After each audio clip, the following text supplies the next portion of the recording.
գիտենք, որ մեր հարևան բարեկամ Իրանում պատերազմ է, եղել են շատ զոհեր, մանավանդ շատ երեխաներ, խնդրում եմ 1 րոպե լռությամբ հարգենք բոլոր զոհերի հիշատակը։ Իրանք մեր բարեկամներն են, խնդրում եմ բոլորին կանգնել։ 1 րոպե լռությամբ։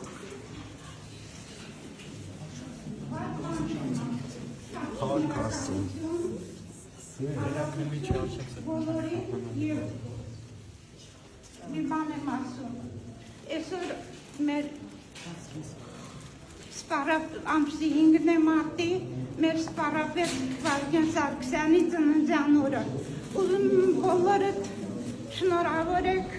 նրա երկնային մեր որոշի